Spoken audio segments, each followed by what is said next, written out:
नमस्कार, म सम्झना गुरुङ। आज म तपाईँहरूलाई सर्वश्री कम्पनीको पञ्चतुलसी 5 प्रकारको तुलसीहरू मिलेर बनिएको यो पञ्चतुलसी ड्रपको तपाईँलाई डेमो गरेर म देखाउने छु। यो पञ्चतुलसी ड्रप चाहिँ केमिकल फ्री प्रोडक्ट हो, यो हर्बल प्रोडक्ट हो। यसमा कुनै केमिकलहरू छैन र यसले हाम्रो शरीरलाई कुनै हार्म पुर्याउने छैन। र तपाईँहरूलाई थाहा छ पञ्चतुलसी ड्रपले चाहिँ हाम्रो बडीमा भएको जति पनि टक्सिन्सहरू छ त्यसलाई डिटोक्सिफिकेसन गर्ने गर्छ।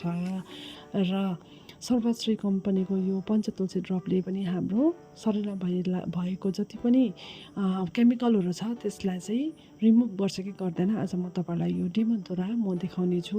त्यसको लागि मैले फर्स्टमा 2टा ग्लासमा पानी लिएँ र क्लिन पानी लिइसकेपछि मैले एउटामा चाहिँ मैले बेटादिन हालेँ र बेटादिन हालिसकेपछि मैले यो 2 बेटादिन चाहिँ एउटा केमिकल हो र मैले यो 2टा ग्लासमा भएकोलाई चाहिँ मैले मिक्स गरेँ र हाम्रो शरीर पनि यही बेटादिन हाल्दा जस्तो केमिकल पसेर मैला भएछ त्यस्तै भइरहेको छ। किनभने अहिलेको जुन लाइफस्टाइल हाम्रो छ, जुन हाम्रो हावापानी है, जुन हामीले खानेकुराहरू खान्छौँ त्योहरूले गर्दाखेरि हाम्रो शरीरमा धेरै मात्रामा केमिकलहरू जम्मा भएर यस्तै हाम्रो बडी यस्तै भइरहेको छ है। हाम्रो अर्ग्यानहरूमा एकदमै टक्सिन्सहरू जम्मिरहेको छ र यसलाई हाम्रो सर्वश्री कम्पनीको तुलसी ड्रपले क्लिन गर्छ गर्दैन यसमा तपाईँले देख्नुहुनेछ।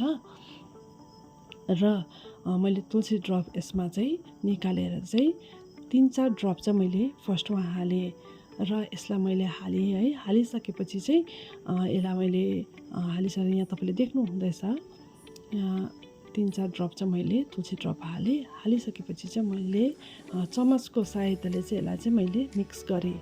यहाँ डिफ्रेन्ट तपाईँले नघोलिकन पनि देख्नुहुँदैछ कति त्यो यता केमिकल भएको जुन एउटा हाम्रो शरीर भयो र उतापट्टि चाहिँ तपाईँले यहाँ देख्नुहुँदैछ तुलसी ड्रप हाल्ने बित्तिकै अलिकति पनि डिफ्रेन्ट आइरहेको छ।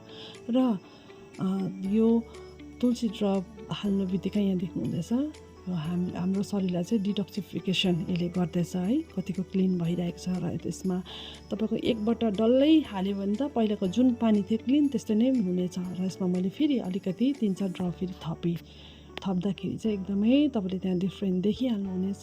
र तुलसी ड्रपको यति धेरै यो पञ्चतुलसी ड्रपको यति धेरै बेनिफिट छ, म तपाईँलाई बेनिफिट पनि यसको म तपाईँलाई भन्नेछु है। यसले हाम्रो जुन लिभरमा भएको टक्सिन्सहरू छ त्यसलाई एकदमै बाहिर निकाल्नमा हेल्प गर्छ। हेमोग्लोबिन बढाउन पनि एकदमै यसले हेल्प गर्छ र यसले हाम्रो रोग प्रतिरोधको क्षमतालाई बढाउने गर्छ। किनभने यसमा चाहिँ भरपुर मात्रामा हामीले एन्टिअक्सिडेन्ट हुन्छ नि त है। यसमा एन्टिअक्सिडेन्ट चाहिँ भरपुर मात्रामा पाउँछौँ, जसले गर्दा चाहिँ हाम्रो शरीरमा भएको जति पनि फ्री रेडिकल्सहरू हुन्छ है त्यसलाई चाहिँ लड्नमा यसले हेल्प गर्छ। यदि आगोले पोलेको छ भनेदेखि है कुनै अब विषालु किराहरूले टोकेको छ भने त्यसमा पनि लगाउनुहोस्। यो तुलसी ड्रपले एकदमै राम्रो काम गर्छ र यसले हाम्रो डाइजेसन सिस्टमलाई पनि एकदमै ठिक राख्ने काम गर्छ। र यसले हाम्रो जुन शोषण प्रणाली हुन्छ त्यसलाई पनि ठिक राख्छ। अनि यसले हाम्रो धेरैवटा है शरीरको धेरैवटा अर्ग्यानहरूलाई एकदमै क्लिन राख्नुमा यसले हेल्प गर्छ। सर्दी खोकीहरूमा एकदमै राम्रो काम गर्छ। र यहाँ तपाईँले देख्नुभएको छ एकदमै 2टाको डिफ्रेन्ट है। त्यो भएर एकदमै हामीले केमिकल फ्री भएको र राम्रो चिज है शरीरमा ल्याउँ, यो तुलसी ड्रप खाउँ र सधैँ सुस्वस्थ रहौँ। Thank you.